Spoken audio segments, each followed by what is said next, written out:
বানাইছি তো তোরে আমি, একবারও তুই আমি আল্লাহকে আল্লাহ বইলে তো ডাক দিলি না। ওরে আমার অন্যায় কি বল, তুই আব্বু কইয়া ডাকো, আম্মু বলে ডাকো, আমি আল্লাহরে কেন একবার ডাক দাও না? ও গুনাহগারেরা জবান খুলে একবার ডাক দাও আল্লাহ। আমার মাওলারে ভুইলা কই যাও রে বাবা। আজকে টুপির কারণে সম্মান কমে নাই, দাড়ির কারণে সম্মান কমে নাই, মাদ্রাসায় পড়ার কারণে সম্মান কমে নাই রে বাবা। আমি তোমাদের বলি না স্কুল ছাড়ো, মাদ্রাসায় যাও না, তুমি স্কুলে পড়ো, কলেজে পড়ো, বাবা ডাক্তার হও, ইঞ্জিনিয়ার হও, প্রফেসর হও, তবে অনুরোধ তুমি বেয়াদব হইও না রে বাবা। তোমার ব্যবহারে কোনোদিন যেন মা বাবা কষ্ট না পায়, তোমার আচরণে কোনোদিন যেন উস্তাদ শিক্ষক মুরব্বী কষ্ট না পায়, তোমার ব্যবহারে কোনোদিন যেন আলেম ওলামারা কষ্ট না পায়। মা বাবার দোয়া নিয়া চলিও। ওই মা বাবা শিক্ষক আর ওলামাদের দোয়া না থাকলে আমি এই চেয়ারে বসতে পারতাম না। আমার চেয়ারে বৈশা বয়ান করার মতো কোনো এলেম নাই, কোনো আমল নাই।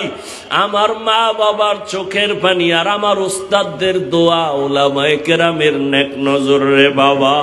ও বাবা, তোমার মতো কি যুবক নাই? তাকাইয়া দেখো, তোমার মতো কত যুবক স্কুলে পড়ে, কলেজে পড়ে, 5 বেলার নামাজও পড়ে। সত্য কথাটা স্বীকার করো, আসেনি?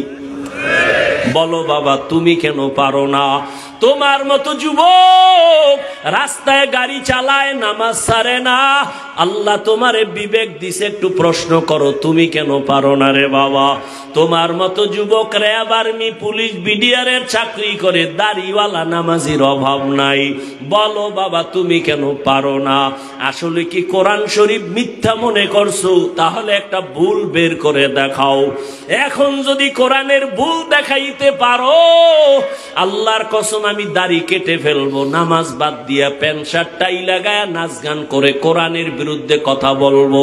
কিন্তু তুমি কেন 1500 বছর পর্যন্ত বহু পণ্ডিতেরা অপচেষ্টা করিয়াও ভুল বের করতে পারে নাই, তুমিও বাবা পারবা না?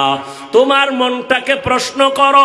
তোমার মতো যুবক নদীর মধ্যে মাছ ধরে, নামাজ ছাড়ে না, কৃষি কাজ করে, নামাজ ছাড়ে না।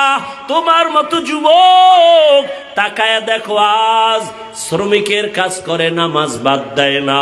বলো বাবা, তুমি কেন পারো না? আমার ভয় লাগে, আমার মাওলা বুঝি তোমার উপরে বেজার, মা বাবাই বুঝি তোমার উপরে বেজার। ও বুড়া বাবাজিরা, আপনাদের মতো বুড়ারা মসজিদে গিয়া 5 বেলার নামাজ পড়ে আছে না নাই? আপনারা কেন পারেন না? ও আক্কেলপুরের আম্মা জানেরা, বোনেরা, মাইকের আওয়াজ শুনতেছেন রে মা? ও মা, আপনাদের সম্মান কত জানেননি? আপনারা নবীদের মায়ের মতো মা, সাহাবায়ে কেরামদের মায়ের মতো দামি মা। আপনারা তো আলেম ওলামাদের মায়ের মতো দামি মা। আপনারা তো খাদিজা রাদিয়াল্লাহু আনহার মতো নারী, ফাতেমা রাদিয়াল্লাহু আনহার মতো নারী, আয়েশা রাদিয়াল্লাহু আনহার মতো নারী। আপনারা তো আম্মা জান ও ইসমাইল নবীর মা হাজরা আলাইহিস সালামের মতো দামি নারী, ঈসা নবীর মা মারিয়াম আলাইহিস সালামের মতো দামি নারী। বেঈমান ফেরাউন আল্লাহর বড় দুশমন, নিজে গাদ্দারি কইরা আল্লাহর সাথে চ্যালেঞ্জ দিয়া খোদা দাবি করলো। ও বাবারা বলেন, ওই ফেরাউনের ঘরে তার স্ত্রীর নাম কি? ওই বেঈমান ফেরাউনের ঘরের স্ত্রী আসিয়া। এত বড় বেঈমানের ঘরে থাইকে আসিয়া আমার মাওলার আশিকা। রহমতের নবী বলেন, কিয়ামতের দিন জান্নাতে আসিয়ার সাথে আমার বিবাহ হবে। ও আম্মা জানেরা, আপনার স্বামী তো ফেরাউনের মতো খারাপ না। আপনি কি পারেন না 5 বেলার নামাজ পড়িয়া দোয়া করবেন, ও আল্লাহ আমার স্বামীর কামাই রুজিতে বরকত বাড়ায়া দাও। আপনার স্বামীকে যদি হাত ধইরা মাঝে মাঝে বলতেন, ও স্বামী আমার, তুমি কামাই রুজি করো, আমার আব্বা আম্মার আদর আর মায়া চাইরা তোমার ঘরে আসছি, না খাইয়া থাকলেও আসি, খাইয়া থাকলেও আসি। তবে আমার জীবনের তোমার কাছে একটা দাবি, জীবন গেল হারাম অবৈধ টাকা ঘরে ঢুকাইবা না, হারাম টাকা খাইয়া আমাদের রক্ত নাপাক করব না, আমাদের সন্তানদের রক্ত নাপাক করব না। আম্মা জান যদি বুঝাইতেন আপনার স্বামী কোনোদিন হারাম টাকা ঘরে আনতে পারত না। এরে আম্মা জান, ও এত বড় বেঈমান ফেরাউনের ঘরে থাইকা আসিয়া আমার আল্লাহকে ভুলি না, আসিয়ার জবান থেকে আমার মাওলার জিকিরের আওয়াজ। ফেরাউন কা আসিয়া তুমি কার নাম লইলা? বলে আমার রবের নাম। বলে আমি তো মিশরের খোদা, তুমি কোন খোদার নাম নিলা? আসিয়া কয় তোমারে যিনি বানাইছেন তিনি আমার রব। ফেরাউন বলে ছেড়ে দাও, আমারে ডাকো। কয় না। এইবার ফেরাউন অত্যাচার শুরু করলো। আসিয়ার উপরে এমন অত্যাচার, ঘুমানোর জায়গা দেয় না, খানাও দেয় না। আসিয়া গোপনে কান্না করে, মালিক দুনিয়ার কষ্ট সহ্য করে নিলাম, তুমি আযাব হাসরের ময়দানে দিও না, হাসরের ময়দানের আযাব সহ্য করতে পারবো না। আসিয়ার বিরুদ্ধে সর্বশেষ ফেরাউন ঘোষণা দিল, আসিয়াকে শুলিবিদ্ধ করা হবে, ফাঁসি দেওয়া হবে। হাজারো মানুষ ময়দানে হাজির, খোদা ফেরাউনের স্ত্রীর জবাই হবে, ফাঁসি হবে। দেখার জন্য লক্ষ লক্ষ মানুষ মিশরের ময়দানে। হঠাৎ আসিয়া কাঁদতেছেন, দেখে মূসা নবী রাস্তা দিয়া যায়। আসিয়া কান্না করে বলে, নবী মূসা জানেননি আমার খবর? কয় জানি। তোমার এখন নাকি ফাঁসি হবে? কয় ঠিক আছে, তবে একটু বলবেন, আপনি তো আল্লাহর সাথে কথা বলেন, বলেন আমার আল্লাহ আমার উপরে রাজি নাকি বেজার? মূসা নবী বলে, রে আসিয়া, আল্লাহ তোমার উপরে খুশি। এই কথা শুই না আসিয়ার কান্না বন্ধ হয়ে গেল, মুস্কি মুস্কি হাসে। এবার আসিয়া শুলির মঞ্চে যাইতেছে। ফেরাউন ডাক দিয়ে কয়, আসিয়া এতক্ষণ দেখলাম তুমি কান্না করো, এখন তুমি কেন হাসো? আসিয়া ডাক দিয়া কয়, ফেরাউন তুমি বুঝবা না, তোমার সে চোখ নাই, দেখবা না। আমি আল্লাহর কাছে একটা দোয়া করেছি, ক্বালাত রাব্বি ইবনি লি ইনদাকা বাইতান ফিল জান্নাহ। আমি আল্লাহকে বলছি, ও আল্লাহ, দুনিয়াতে এত বড় ক্ষমতাওয়ালার ঘরে আমার ঘুমানোর জায়গা হলো না, খানা দিল না। ও আল্লাহ, আমি তোমার কাছে বিদায় বেলা একটা দাবি জানাই, জান্নাতের ভেতরে তোমার পাশে একটা ঘর বানাইয়া দিও রে মালিক। আমি আসিয়া তাকায়া দেখতেছি ওই জান্নাতের ছবি আমার নজরে ভাসে, এবং আমি দেখতেছি রে ফেরাউন, আজকে তুমি আমাকে শুলিতে সরাইয়া মারবা, লক্ষ লক্ষ ফেরেশতা আসমানে অপেক্ষায় আছে আমাকে জান্নাতে নেওয়ার জন্য। দুনিয়া মে হো দুনিয়া কা তলবগার না হো,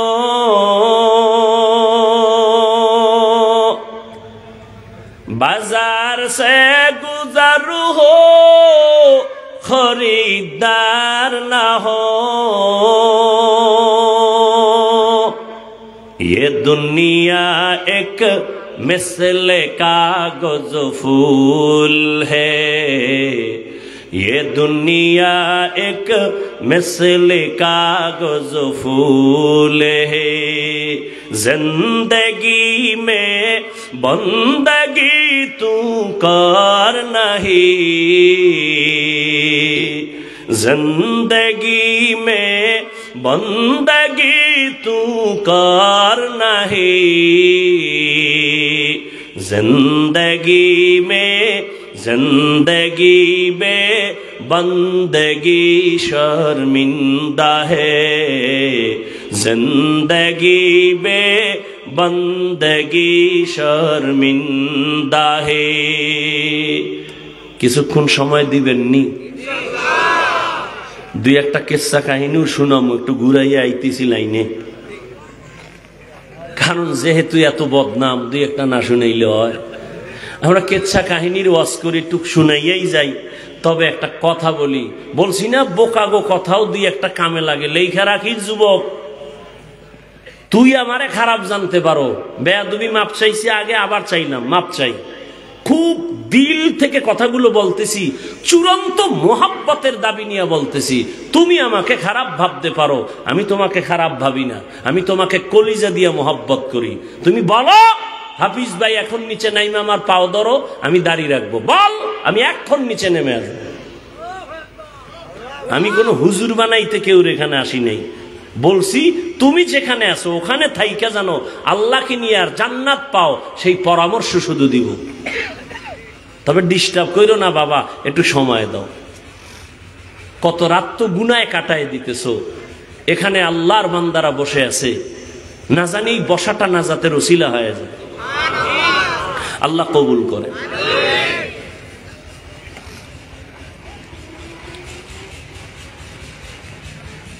রহমতের নবী বলেন একদল জান্নাতি। সাহাবায়ে কেরামের প্রশ্ন, যেই দলটা জান্নাতি তাদের পরিচয়টা কি? এবার নবী কি বলছেন কথাটা শুনেন। আমি হাদিসের ব্যাখ্যা দিয়েই আমি আয়াতের আলোচনাই করতেছি ঘুরায় ফিরায়া, তারপর ওই পয়েন্টে একটু একচাটিয়া কিছু কথা বলবো অল্প টাইম।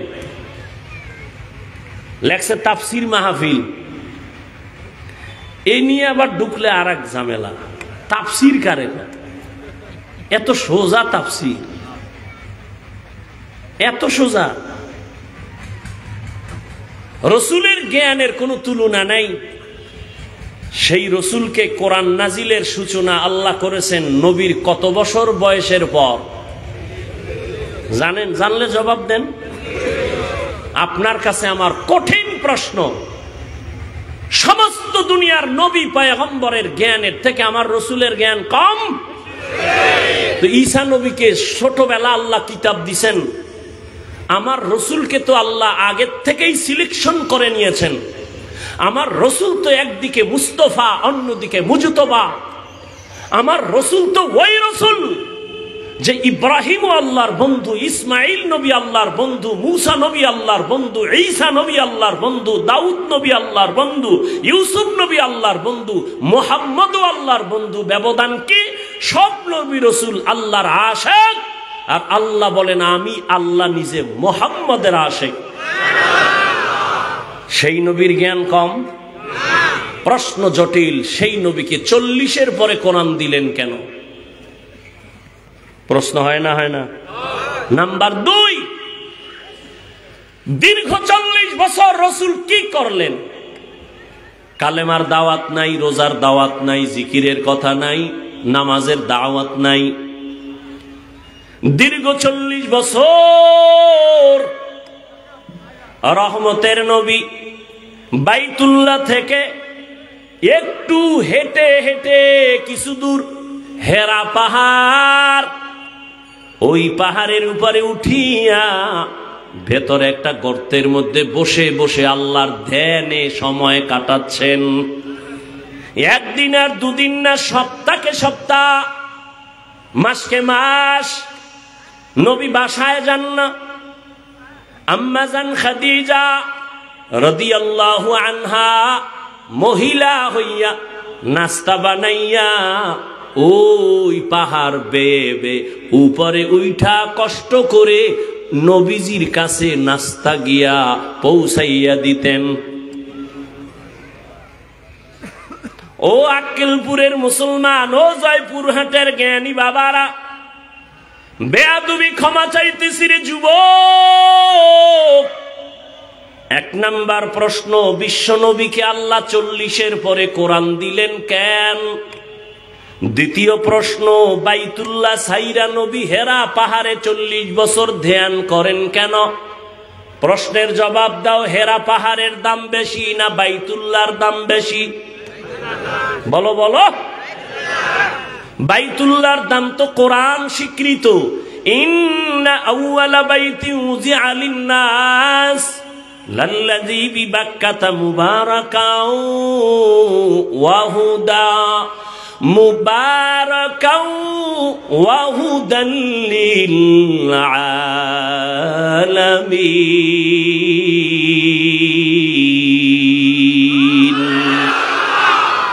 কালামে জিন্দা কুরআনে হাকিম হিকমতে উলা ইয়াজালাসতু কাদিম। আল্লাহর ঘরের দাম তো তুলনাই হবে না। জমিনে যত মসজিদ এগুলো কার ঘর? সব আল্লাহর ঘর। টাঙ্গাইলে যাবেন, ওখানে কত গম্বুজের দামি পাথর দিয়া মসজিদ বানাইছে। অর্ধুলাঙ্গ নারীরাও গিয়া ছবি তুলতে যায়, আজান হয় কপাল পোড়া, নামাজ পড়ে না। কথা কয় না? বাইতুল মোকাররম বাংলাদেশের জাতীয় মসজিদ, এটাও আল্লাহর ঘর। আক্কেলপুরের গ্রামে একটা খের দিয়া মসজিদ বানাইছে, এটাও কার ঘর? কিন্তু এই ঘরগুলোর একটারও এই পরিমাণ সম্মান নাই বাইতুল্লাহর যেই পরিমাণ সম্মান। বাইতুল্লাহর এত দাম।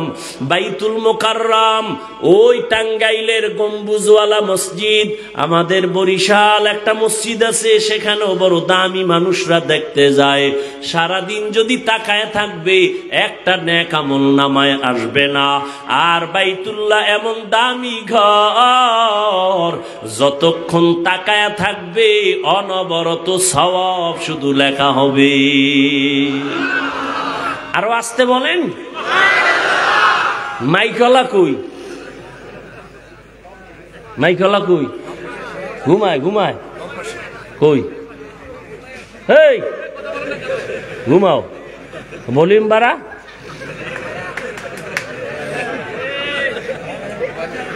হা, আল্লাহ সবাইকে কবুল করেন।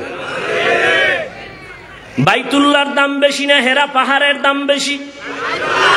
বাইতুল্লাহর এরিয়া কত? ওই যে হাজী সাহেবরা তওয়াফ করে এতটুকু না, কিন্তু আপনারা যারা ছবিতে দেখছেন বা হজে গেছেন, বাইতুল্লাহ ঢুকতে গেলে জেদ্দা থেকে একটা রেহাল আসেনি রাস্তার উপরে, আছে না? এই সীমানা থেকে বাইতুল্লাহর এরিয়া, এই সীমানায় কোন গোলাম যদি একবার আল্লাহ কয়া ডাক দেয়, একবার আল্লাহ যদি বলে 1,00,000 বার আল্লাহ বলার সওয়াব দেওয়া হবে। আতিনা ফি দারে দুনিয়া না হাসান, আতিনা ফি দারে উকবা না হাসান, ইয়া গিয়াসাল মুস্তাগীসিন হদিনা লিফতিখারা বিল উলুমে ওয়াল গিনা। ও আল্লাহর গোলাম, বাইতুল্লাহ এত দামি, কিন্তু নবী দীর্ঘ 40 বছর বাইতুল্লাহ ছেড়ে ওই জঙ্গল পাহাড় পেরিয়ে হেরা পাহাড়ের গুহায় গিয়ে নবী সপ্তাহে সপ্তাহ ধ্যান করলেন। আক্কেলপুরের জ্ঞানীদের কাছে এটাও প্রশ্ন, বাইতুল্লাহ এত দামি ঘর, যার দিকে তাকাইলে সওয়াব, এটা সাইরা হেরা পাহাড়ে নবী সময় কাটাইলেন কেন?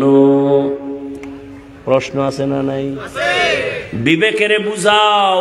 কুত্তারে আল্লাহ বিবেক দেয় নাই ভালো মন্দ যাচাই করার, আল্লাহ মানুষকে দিয়েছেন। ভাবো, একটু ভাবো। তুমি মানুষ, তুমিও মানুষ, আমিও মানুষ। তোমাকে আমি বয়ান করবো কেন?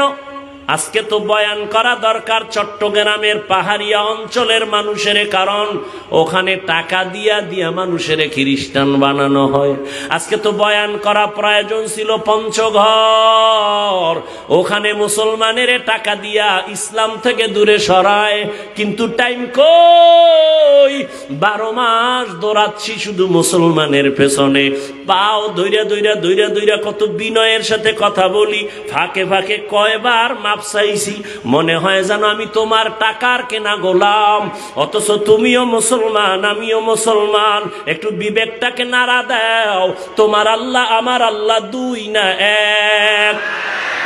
সত্য কথা মানো আর না মানো, সমর্থন দে, স্বীকার কর। তোমার আমার আল্লাহ যিনি, তোমার আল্লাহ আমার আল্লাহ এক। তোমার নবী আমার নবী, তোমার কাবা আমার কাবা এক। তোমার কালেমা আমার কালেমা, তোমার কোরআন আমার কোরআন, তোমার ধর্ম আমার ধর্ম। ভালো করে বুঝো, তোমার আমার আল্লাহ এক, নবী এক, কাবা এক, কোরআন এক, ধর্ম এক, কালেমা এক। দুনিয়াতে আসছি তাও কিন্তু এক। নাকি তোমরা আক্কেল ফুরালারা লঙ্গি ভরে জন্ম নিছো? সবার সিস্টেম কিন্তু এক। বিদায় যেদিন হবা সবার বেলায় কাফনের সংখ্যাও এক। বক্তা হইয়া মরছি, সম্মানে একটা কাফন কেউ বাড়াইয়াও দিবে না। রিক্সা ড্রাইভার গরিব মইরা গেছে, একটা কাপড় কেউ কমাইয়াও দিবে না। আমাকেও 3টা কাফন। গরিব বাবা তোমারও কিন্তু 3টা কাফন। কেন? কাফনের সংখ্যা এক, কালার হবে আলাদা। আমি হুজুরদের কাফনের কালার একরকম, তোমাদের কালার বুঝি আর এক রকম।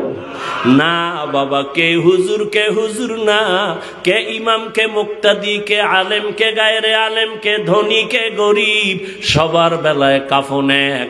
কাফনের কালারও এক, সাদা। কাফনের উপরে লেখা থাকবে বড় হুজুরের লাশ, কাফনের উপরে লেখা থাকবে এমপি সাহেবের লাশ, কাফনের উপরে লেখা থাকবে বড় কোম্পানির ম্যানেজারের লাশ। তাহলে এত ভাব কেন? আমি আজকে বক্তা যতই ভাব দেখাই না কেন, তুমি টাকার বাহাদুরি যতই দেখাও না কেন রে বাবা, যেদিন সাদা কাফনে ঢুকবি সেই দিন সব বাহাদুরি শেষ হয়ে যাবে। কোটি টাকার মালিক দেখো অভাব হয় না দূর, গরিব ঘুমায় আরাম করে মনটা বাহাদুর। ফেরাউনের লাশটা দেখো মিশর জাদু ঘরে, খায় না মাটি পোকা মাছি সবাই ঘৃণা করে। হৃদয়ে থাকিবে যার নম্রতা সদা, রহমত আসিবে সেথা প্রভুর ওয়াদা। বড়র বড়াই থাকলে দিলে রহমত আসবে না, নিজেকে নিজে ছোট মনে করিও সাদা। উঁচু জমিন থেকে পানি নিচু জমিনে যায়, তেমনি খোদার রহমত আসে নম্রতার হৃদয়। ভোগবিলাসের বাড়ি গাড়ি পরে রবে সব, ভোগবিলাসের বাড়ি গাড়ি পরে রবে সব। থাকতে সময় স্মরণ করো আল্লাহ আমার রব। বিবেকের কাছে প্রশ্ন রেখে গেলাম, ও জ্ঞানী বাবারা আমি বোকা, তবে নিজের বিবেকের কাছে প্রশ্ন রেখে গেলাম রে যুবক। এত বিশ্ব নবী জ্ঞানী, তাকে 40-এর পরে আল্লাহ কোরআন দিলেন কেন? এখান থেকেও শিক্ষা নেওয়ার অনেক সবক। বাইতুল্লাহ সাইরা নবী হেরা পাহাড়ে ধ্যান করে কাটাইলেন কেন? এখানেও অনেক সবক আছে আমাদের। আবার 250 গ্রাম ওজনের কোরআন, এই কোরআনটা নবীর কাছে আসতে সময় লাগছে কয়দিন? জানা থাকলে বলেন কয় বছর? 250 গ্রামের ওজনের কোরআন শরীফ আমার রসুলের মতো ব্যক্তি, যার জ্ঞানের কোনো তুলনা নাই, তার কাছে আল্লাহ কোরআন দিতে যদি 23 বছর সময় লাগায়, ওই কোরআন বুঝি তুমি রাতারাতি পইরা মুফাসসির হবা? মিথ্যা কথা, ধোঁকা ছাড়া কিছুই না। আল্লাহ হেদায়েত দান করুন। কষ্ট হইতেছে?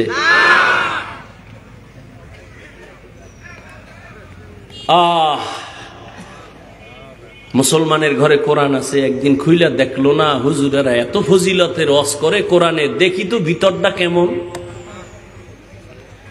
মোবাইল দেখার সময় পায়, কোরআন খোলার সময় পায় না। আল্লাহ আপনি আমাদের হেদায়েত দান করেন।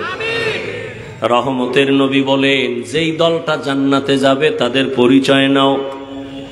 নবী যদি বলতেন আমি মুহাম্মদের আদর্শ যারা মেনে চলবে তারা জান্নাতি, এতটুকু যদি বলতেন যথেষ্ট ছিল।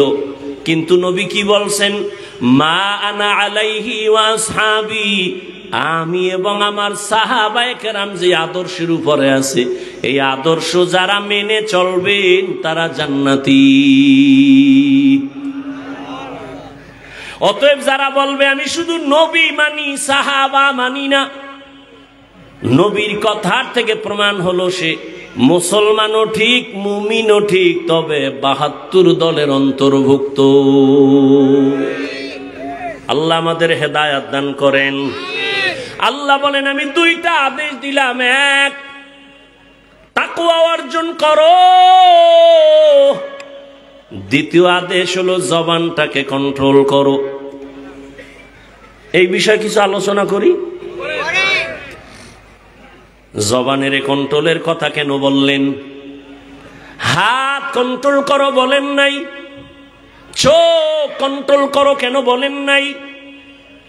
কান কন্ট্রোল করো কেন বলেন নাই? সংক্ষেপ 2-4 মিনিট শুনেন। আল্লাহ জবান কন্ট্রোল করো, নবীও বলেন জবান হেফাজত করো, কেন বললেন? পুরা বডির ভিতরে যন্ত্র, মারাত্মক অস্ত্রের নাম জিহ্বা, জবান। এটা এমন ধারালো অস্ত্র, বেলেডের মতো, চারদিকে কেটে ফেলে, যেদিকে মারে কাটে। যেমন কয়েক জিহ্বা। আমগো গ্রামের একটা প্রবাদ আছে, মানুষের মুখেই জয়, মুখের কথাই খায়, আছে না? জিহ্বা কিন্তু একটা, কিন্তু কাটে চাইরদিক। এক জিহ্বা, এই জিহ্বা নাড়াইয়া কেউ যদি একটা অচেনা মাইয়ারে কয়, রাজি থাকলে কবুল। সাক্ষী 2 জন দাঁড়ানো, সাথে সাথে অপরিচিত মাইয়া তোমার আপন সঙ্গিনী হয়ে গেল জিহ্বার একটা কথার দ্বারা। আবার এই জিহ্বাটারে ঘুরাইয়া যদি কও তোমার আপন বিবিডারে, যদি কও তুই তালাক, একই জিহ্বার আওয়াজে এখন তোমার জীবন সঙ্গিনী চিরতরের জন্য হারাম। বুঝেননি জিহ্বাটার দ্বার কেমন? এই জিহ্বা নারা এখনো বিধর্মী যদি বলে লা ইলাহা ইল্লাল্লাহ, সাথে সাথে তার বেঈমানের দপ্তরের নাম কাটা। আবার যদি ওই কোন কালেমাওয়ালা মুমিন যদি বলে আমি আল্লাহ মানি, কোরআনের ওই আয়াত মানি না, আমি কোরআন মানি তবে কোরআনের রাজনীতি পছন্দ করি না, কয় একই জিহ্বার কথার দ্বারা তোর ঈমান চলে যায়। কোরআনের রাজনীতি নাই?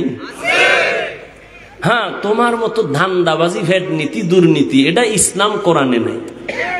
কথা কয় না? বরং আমি তো ঢাকায় বলেছি, পৃথিবীতে শ্রেষ্ঠ রাজনীতির কিতাবের নাম কোরআন। সত্য কথা মানো আর না মানো, স্বীকার করতে না বলছি যুবকদের, তোমরাই তো ভবিষ্যৎ, তোমগো আর কত কইতাম। রহমতের নবী খুশি, বিপদ মুহূর্তে চতুর্দিক থেকে মুসিবত, নবীর ঘরের পার্শ্বে সব রেডি, নবীরে মারবে। মায়ার নবী কান্নে কান্না করেন, সন্তান বিপদে পড়লে আব্বার কাছে টেলিফোন করে, আব্বা কয় আব্বা কই তুমি আসো, বাবা আমার উপরে বিপদ, তাড়াতাড়ি দৌড়াও। মাকে টেলিফোন করে কয় মা আমার উপরে মুসিবত, তুমি একটু দোয়া করিও। কিন্তু মায়ার নবী কেমন এতিম, জীবনে একবার আব্বা বলে ডাক দিতে পারেন নাই। 6 বছরে মা হারায় নবী অসহায়। নবী বলেন এর উপরে আবার বিপদ, আমি যদি দোয়া করতাম উহুদ পাহাড় স্বর্ণ বানায় দিত আমার আল্লাহ, কোনদিন দোয়া করি নাই, বরং উল্টা করছি কি, ও আল্লাহ আমারে গরিবী হালাতে রাখো, আমারে গরিবী হালাতে মরণ দিও, কিয়ামতের দিন গরিবদের সাথে আমারে হাসরে উঠাইও। নবী কয় ওরে গরিব, বড়লোকের টাকা আর বাড়ি দেখে আফসুস করিস না, কিয়ামতের দিন ওই টাকাওয়ালার 500 বছর আগে গরিব তোরে জান্নাতে আল্লাহ দিবে। কোন গরিব? যে গাঞ্জা খায়, রিক্সা চালায়, টাকা দিয়ে ক্যারাম বোর্ড খেলায়, তাস খেলে, জুয়া খেলে, মদ খায়। বেলালের মতো গরিব যদিও জান্নাতের টিকিট পায় নাই, আশারায় মুবাশশারায় বেলালের নাম নাই, কিন্তু আরশে আজিমে বেলালের আওয়াজ। আবু হুরায়রা 10 জন জান্নাতীদের মধ্যে আবু হুরায়রার নাম নাই, কিন্তু আবু হুরায়রা থেকে এই পরিমাণ হাদিস কিতাবের মধ্যে হাদিসে আছে, অন্য কোন সাহাবীর থেকে এত পরিমাণ হাদিস নাই। একটু আগেই বলছিলাম আমার মাওলায় কবুল করলে যোগ্যতা লাগে না। দুনিয়ার মানুষ সম্মানের চেয়ারে বসাবার আগে যোগ্যতা চায়, আর আমার আল্লাহ যাকে চেয়ার দিবেন তাকে চেয়ারে বসাইয়া যোগ্যতা দেয়। ভাইরা আমার, জবানের একটা কথার দ্বারা মুমিন, আবার এক কথার দ্বারা বেঈমান। রহমতের নবী বলেন, যখন আমার চারদিকে অন্ধকার দুশ্মন, আমি এত গরিব, আমার 3 বছর পর্যন্ত শিয়াবে আবু তালিবের মধ্যে গৃহবন্দী করে রাখছে, খানা দেয় না, পানি দেয় না। আমি আল্লাহর এত প্রিয়, গাছের পাতা ছিঁড়ে ছিঁড়ে আমার পেটের ক্ষুধা নিবারণ করি, চাবায়া চাবায়া খাইয়া। ওই নবী বলেন, ওই বিপদের সময় সব বুড়ারা আমার বিরোধিতা করেছে, যুবকেরা আমার উপকার করেছে। এই যুবক, 1500 বছর পর রসুলের আদর্শের একটা উপকার কি করছো? একটা যুবক দাঁড়িয়ে রাখছে, তুমি কি বলতে পারছো আলহামদুলিল্লাহ যুবক ভাই অনেক ভালো দেখায়, দোয়া করিস আমিও যেন রাখতে পারি? তুমি উল্টাটা মারছো। তুমি জিজ্ঞাসা তোর বয়স কত? কয় এত। কয় এত তাড়াতাড়ি বুজুর্গ? এমন ভাবে তুমি কথা বলছো যে ওর অন্তরে কষ্ট গেছে, আল্লাহ তোমার উপরে বেজার হয়ে গেছে। এরে আল্লাহর গোলাম, জবান এমন একটা ধারালো অস্ত্র, বিচারকের চেয়ারে বসিয়া জিহ্বা নাড়ায় যদি কয় আসামি, ফাঁসির আসামিরে কয় তোরে খালাস, ফুলের মালা পরে বাড়ি। আবার বিচারক ওই জিহ্বা নাড়াইয়া বাম দিকে তাকায় যদি কয় পুলিশ, নিরপরাধীরে ধর, নিরপরাধী ফাঁসির মঞ্চে হাজির। জিহ্বা মারাত্মক অস্ত্র। আবার এটা আল্লাহর আলাদা একটা সুন্দর নেয়ামত বটে। কয় কেমন? কয় খানা নিয়ে বসছো, চোখ দিয়ে সব দেখছো, কোনো ময়লা নাই, ময়লা নাই, কিছুই নাই। তোমার চোখের রাডার সব বাছাই করে যখন লোকমা মুখে দিছো, জিহ্বার রাডারে ধরা পড়ছে একটা চুল। পড়েনি? জিহ্বার রাডারে ধরা পড়ে গেল। আরো কত বড় নেয়ামত! এই যে আমি মাউথ সামনে নিয়ে কথা বলি, মেশিন চলে, ফ্যানের বাতাস দিতেছে, না হয় দীর্ঘ টাইম চললে আগুন লাইগা সব পুড়ে যাবে। বিদ্যুতের বাতি জ্বলতেছে, বিল দেওয়া লাগবে। বুঝো, আমি তো নতুন কিছু কইতেছি না, পুরান কথাই তো। জিহ্বা নামের মেশিনটা দুনিয়াতে আসার থেকে যে চালু হইল, এই জিহ্বা নামের মেশিনটা নাড়ায়া কত হাজার হাজার হাজার হাজার কোটি কথা সাপ্লাই হলো। এই কথাগুলো কোন মেশিনে সাপ্লাই দেয়? ওই মেশিনের কে চার্জ দেয়, কে তেল দেয়, কে অকটেন দেয়? কথা বলতে বলতে বলতে বলতে কপাল ব্যথা করে, ঠোঁট ব্যথা করে, গাল ব্যথা করে, মাথা ব্যথা করে, জিহ্বা ব্যথা করে না? এত বড় নেয়ামত এই জিহ্বা। কয় জিহ্বা কন্ট্রোল করো, জিহ্বা দ্বারা যেন অন্যায়ের দিকে না যায়।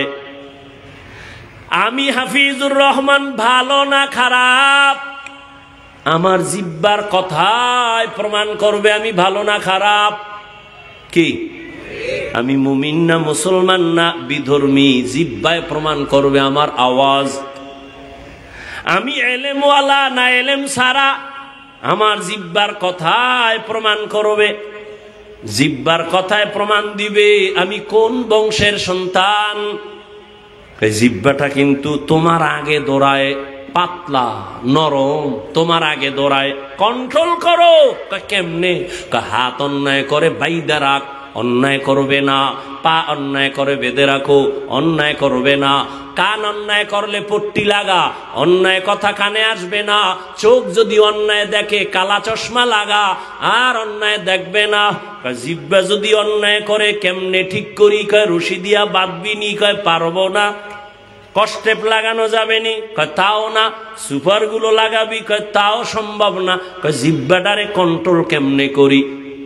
বড় মারাত্মক। আল্লাহ কয় এটা আমার কুদরতের এমন একটা নিয়ামত, এটাকে যদি কন্ট্রোল করতে চাও, আমি মাওলার একটা কুদরতি মেডিসিন আছে, ওইটা দিয়া ধর, জিহ্বা আর লাইন ছাড়া চলবে না। আল্লাহ কুদরতের মেডিসিন জিহ্বায় লাগায় দাও, কন্ট্রোল হয়ে যাবে। ওই মেডিসিনের নাম হলো তাকওয়া, আল্লাহর ভয়। আল্লাহর ভয় জিহ্বাটা দিয়া ধরো, জবানটারে কন্ট্রোল করো। আল্লাহর ভয় তাকওয়া মানি। এখানে আমি যদি প্রশ্ন করি কারা কারা আল্লাহকে ভয় করেন, সবাই হাত উঠায় বলবে হুজুর গো থেকে আরো বেশি করি। অথচ এখানে এমন আশিকে রাসূল বসে আছেন, ফজর পড়ে নাই, জোহর পড়ে নাই, আসর পড়ে নাই, মাগরিব পড়ে নাই, এশাও না। এরকম আশিক নাই? সেও বলে আল্লাহকে ভয় করি। আমি 5 বেলার নামাজ পড়ে বলি আল্লাহকে ভয় করি। যে দাড়ি রাখে না সেও বলে ভয় করি। আমি দাড়ি রাইখা বলি আল্লাহকে ভয় করি। আমি নামাজ পড়িয়া বলি, পর্দা করিয়া বলি আল্লাহকে ভয় করি। আপনি পর্দা না করে বলেন আল্লাহকে ভয় করি। দোনো দলের ভয় কি সমান? না। তাহলে ভয়ের হাকিকতটাই তো বুঝি নাই। আল্লাহকে ভয় করার হাকিকতটা কি? উদাহরণ নাও, একটা সন্তান মা বাবারে ভয় করে, প্রমাণ মা বাবার সামনে সন্তান কখনো অন্যায় করে না। ঠিক একটা ছাত্র শিক্ষকের ভয় করে, প্রমাণ শিক্ষকের সামনে ছাত্র অন্যায় করে না। ঠিক যেই মানুষগুলো আমার আল্লাহর আযাবকে ভয় করবেন, গলায় ছুরি লাগাবে, দাড়ির মধ্যে ছুরি লাগাবে না। हर के दारत खौफ हक दर दिल मदम जन्नतुल मअवा देहद राम काम जुज़बा हक़ची जे मखाज इंसो जा फजले उआ मस्ते दर जुमला जहा। আল্লাহ তাআলার প্রতি আযাবের ভয় আর এই তাকওয়া বা আল্লাহর ভয় তোমার অন্তরে নিতে হবে। কোথা থেকে নিবা? লিকুল্লি শাইইন মাদিনুন মাদিনুত তাকওয়া কুলুবুল আরিফিন। প্রত্যেক ভালো জিনিস রাখার গোডাউন আছে, তাকওয়ার গোডাউন হলো আল্লাহর প্রিয় বান্দাদের কলব। তাদের সাথে লাইন লাগাও, নজর লাগবে তো অন্তরের মধ্যে আল্লাহর ভয় চলে আসবে। আল্লাহ তাআলা তাকওয়াওয়ালাদেরকে আলাদা পাওয়ার দান করেন, যেই পাওয়ার সাধারণ মানুষকে দান করেন না।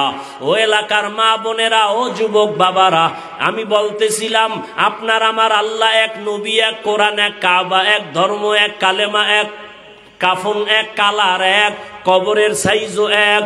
কবরের মধ্যে প্রশ্ন হবে 3টা, তাও এক।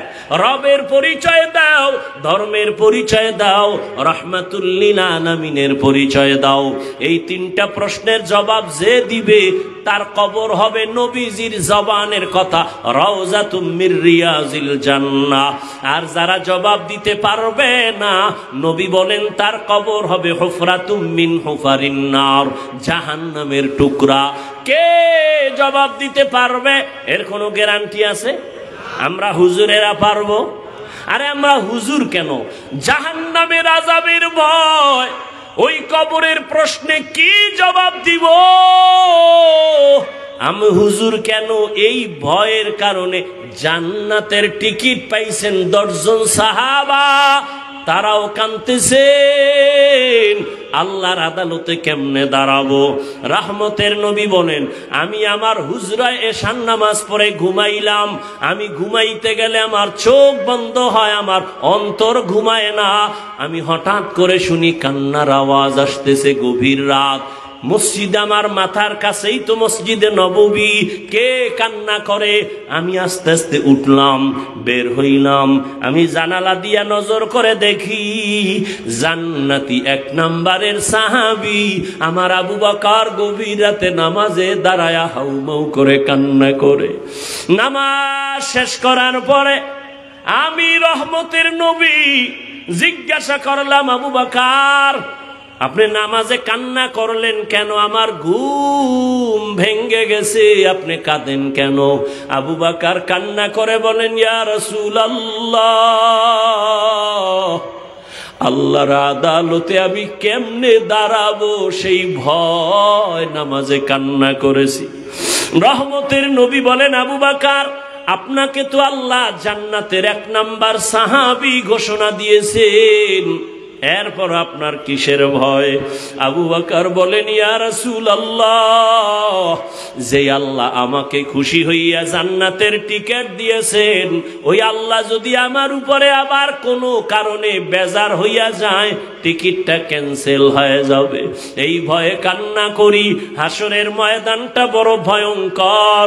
ও নবী, আপনিই তো বলেছেন, আল্লাহর নবী আপনিই তো বলেছেন এই জমিন হবে কিয়ামতের মাঠ, আরাফার ময়দান হবে আল্লাহর বিচারালয়, আদালত। নবী আপনিই তো বলেছেন, আর কান্নাও করেছেন আপনি নিজে। কিয়ামতের বয়ান করতে গিয়া নবী আপনি কান্না করেছেন, আমরাও কান্না করেছি। কিয়ামত নাকি এমন ভয়ঙ্কর, জমিনটা সমতল, সব নারী আর পুরুষগুলো উলঙ্গ দাঁড়ায় যাবে, সব উলঙ্গ দাঁড়াবে। হাসরের ময়দানে সূর্যের গরম যখন শুরু হবে, মাটির জমিনটা সূর্যের গরমে তামা হয়ে যাবে। অন্যদিকে জাহান্নামের আওয়াজ, আবার আল্লাহ নিজে রাগান্বিত আওয়াজ দিয়া বলবেন, লিমানিল মুলকুল ইয়াউম লিল্লাহিল ওয়াহিদিল কাহ্হার। আল্লাহ তাআলার রাগান্বিত আওয়াজে হাসরের ময়দানটা থরথর করে কেঁপে উঠবে। ওই সময় নবীরা পর্যন্ত কান্না করবেন, উম্মতেরা পাগলের মতো দৌড়াইবে। আমার নবী বলে, আমিও তো কান্না বরদাস্ত করতে পারি না। আম্মা জান আয়েশা বলেন, ও নবী, আমার রুমে বৈশা কেন কান্না করেন? নবী বলেন, আয়েশা, কিয়ামতের ময়দানের কথা মনে পড়েছে, আমার উম্মতের কি উপায় হবে? মুসা নবী কাঁদবেন, আল্লাহ আমার উপায় কি? ঈসা নবী কান্না করবেন, আল্লাহ আমার উপায় কি? অথচ নবীদের কোনো গুনাহ নাই। কেমন ভয়ঙ্কর অবস্থা হলে নবীরা পর্যন্ত কান্না করবেন। ঈসা নবী কাঁদবেন, আল্লাহ আমার উপায় কি হবে? উম্মতেরা যাবে সুপারিশের জন্য, বলবে, যাও যাও, আমার দ্বারা সুপারিশ করা সম্ভব না। নবী বলেন, আয়েশা, এইভাবে সব নবীদের থেকে উম্মতেরা বিমুখ হইয়া সর্বশেষ তালাশ করবে রহমতের নবী কই। আমাকে তালাশ করা শুরু করবে উম্মতেরা। ঈসা নবী বলবে, যাও মুহাম্মদের কাছে যাও। কোন বর্ণনায় আছে ঈসা নবী উম্মতের জায়গা দিয়া নবীর কাছে নিয়ে আসবেন। আম্মা জান আয়েশা বলেন, ইয়া রাসূলুল্লাহ, ওই সময় কি মহিলারা উলঙ্গ? বলে হা। কয় পুরুষেরা উলঙ্গ? বলে হা। কারো কি লজ্জা লাগবে না? নবী বলেন, আয়েশা, হাসরের মাঠ এমন ভয়ঙ্কর হবে, সূর্যের গরমে বেনামাজি গুনাহগারের মাথার মগজগুলো ভাতের মারের মতো ফুটতে থাকবে। কান্নায় এত পাগল, কেউ কারো দিকে তাকাবারও সুযোগ হবে না। নবী নিজে কান্না করতেছেন, যার কোনো গুনাহ নাই। ও আল্লাহর বান্দারা, তারা যদি কাঁদে, আবু বকর যদি কাঁদে, তোমার আমার তো কোনো আমলই নাই, তোমার আমার গুনাহ গুনাহ গুনাহ। হাতের দিকে তাকায় দেখি গুনার কারণে আমার হাত নাপাক। আমার চোখের দিকে খেয়াল করে দেখি এই চোখ দিয়ে কত বেগানার দিকে তাকাইছি। আমার গুনার খবর আমার মা জানে না, আমার বাবাই জানে না। যদি জানতো আমারে আর কোনোদিন সম্মানের নজরে দেখতেন না। আমার আল্লাহ তো জানে আমি কোন দিন কোন রাত্রে কয়টা গুনাহ করেছি। আল্লাহ বলেন আমি জানছি তুই যে সারা রাত মেয়েদের সাথে কথা বলছো, তোর মাও দেখে নাই বাবাও দেখে নাই, আমি বাউলাই তো দেখছি। আমি আল্লাহ তোর গুনার খবর জানিয়া রাগ কইরা তোরে আমি মাইরা ফালাই নাই।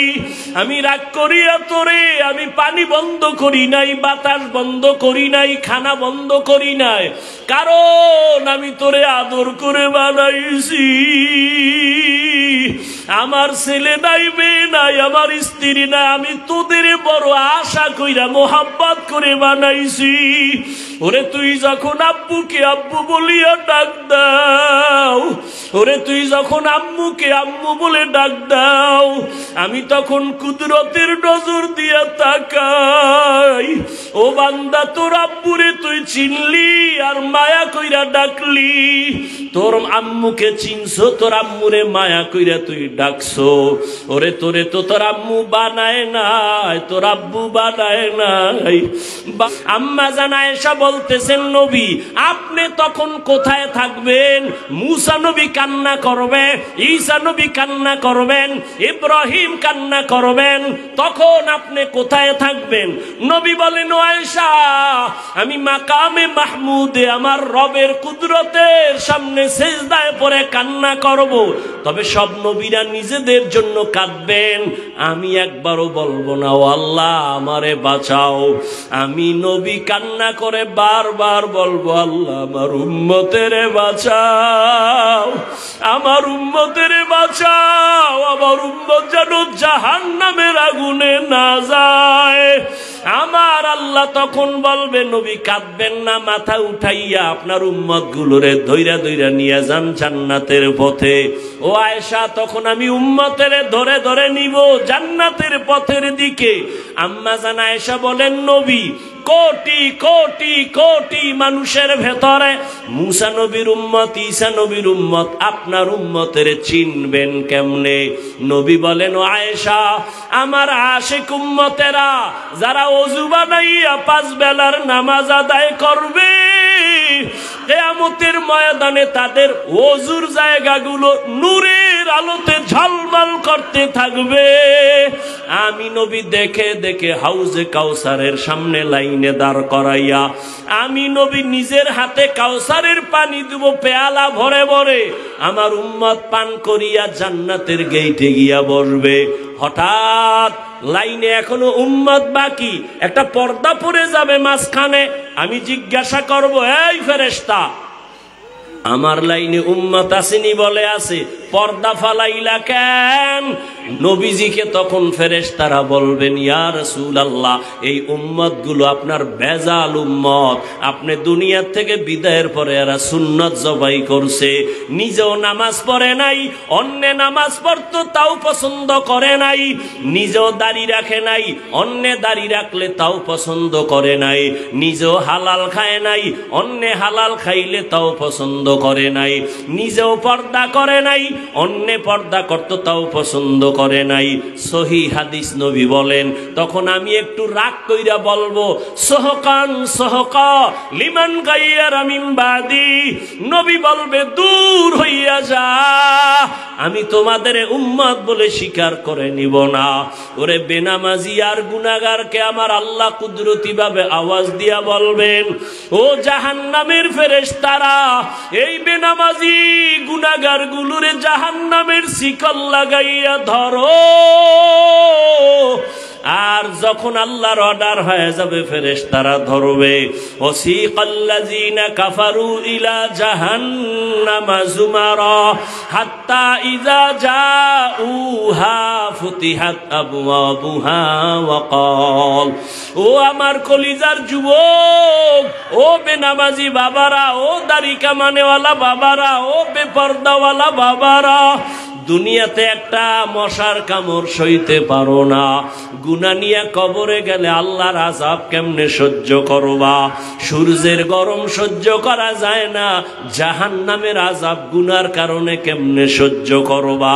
আমি বয়ানের শুরুতেই বলেছিলাম, আরে আল্লাহ যারে হেদায়াত দিবে না, নবীরে দেখাও কালেমা পড়বে না, আর যার কপাল খুলিয়া যাবে নবীকে জবাই করতে গিয়াও কালেমা পড়বে। জানি নাই ময়দানে কার কি হালাত। ও আমার কলিজার যুবক, আল্লাহর ভয় অন্তরে জমা করিয়া এখনো কি পারবা না তওবা করতে? জীবনে তো কম নামাজ ছাড়ো নাই, কম দাড়ি কাটো নাই, মনে চাইছে আড্ডা দিবা দিছো, মনে চাইছে পার্কে যাবা গেছো, মনে চাইছে কারো হক নষ্ট করবা করছো, মনে চাইছে বেগানার দিকে দৌড়াবা দৌড়াইছো, মনে চাইছে সিনেমা হলে যাবা গেছো, মনে চাইছে গান শুনবা শুনছো। আর কত বাবা, এবার পাও দইরা বলে একটু ফিরিয়া আসো। মা বাবার দোয়া নিয়া চলো, ওলামায়ে কেরামের দোয়া নিয়া চলো, মুরব্বী শিক্ষকদের দোয়া নিয়া আগাও। আর মনে মনে আমার আল্লাহকে ডাক দাও, গোপনে ডাকো আর বলো, হে মালিক, এই ময়দানে গুনাহ নিয়া ঢুকছি, আর বাসায় গুনাহ নিয়া যাব না, তওবার নিয়াত করে ফেললাম, আর দাড়ি কাটবো না, নামাজ ছাড়বো না, বেপরদায় চলবো না, মা বাবারে কষ্ট দিব না, মা বাবারে কষ্ট দিব না, ওলামায়ে কেরামের বিরোধিতা করে গুনাহগার হব না, নবীজির তরিকা মেনে চলবো। আমার মতো যুবক যদি নামাজ পড়িয়াও চাকরি করে, আমি কেন পারবো না? আমার মতো যুবক যদি নামাজ ঠিক রাখিয়া ব্যবসা করে, আমি কেন পারবো না? আমার মতো যুবক যদি গাড়ি চালায়া নামাজ পড়ে, আমি কেন পারবো না? ও আল্লাহ, আর গুনাহ করব না, তওবার নিয়ত করলাম। গলায় ছুরি আসলে মরে যাব, তারপরও আর নামাজ ছাড়ব না, মা বাবার বরদোয়া নিব না, ওলামায়ে কেরামের পরামর্শ নিয়ে চলবো। তবে সবার কপালে তওবা নসিব হবে না, আল্লাহ যাকে কবুল করবেন সে তওবা করে যাবে। ফজরের সময় দেখা যাবে মসজিদে হাজির হয়ে গেছে। আর যার কপাল বড় খারাপ, তওবা না করিয়া আরো বিরোধিতায় লিপ্ত হয়ে যাবে রাস্তায় গিয়া। ও আল্লাহ, জানি না কার অন্তরের কি হালাত, আমি আপনার কাছে আবদার জানাই, এখানে কত উলামায়ে কেরাম হাজির, কত সাদা দাড়িওয়ালারা হাজির, পর্দার আড়ালে কত মা বোনেরা হাজির। ও আল্লাহ, একজনার তওবাও খালি ফিরাইয়া দিবেন না। যাদের অন্তর তৈরি আছে, মুনাফিকি নাই, মরিয়া গেল আর নামাজ ছাড়বা না, দাড়ি কাটবা না, বেপরদায় চলবা না, মা বাবার সাথে বেয়াদবি করবা না, উলামায়ে কেরামের পরামর্শ নিয়া নবীর তরিকা মেনে চলবা, আল্লাহর ভয় তাকওয়া নিয়া জবানকে হেফাজত করবা, সুন্নাত অনুযায়ী চলবা। তওবা করার মতো যদি কারো অন্তর তৈরি হয়, মুনাফিকি না থাকে, খাঁটি তওবার নিয়ত যাদের আছে, দুটো হাত আমার আল্লাহকে দেখাইয়া দাও।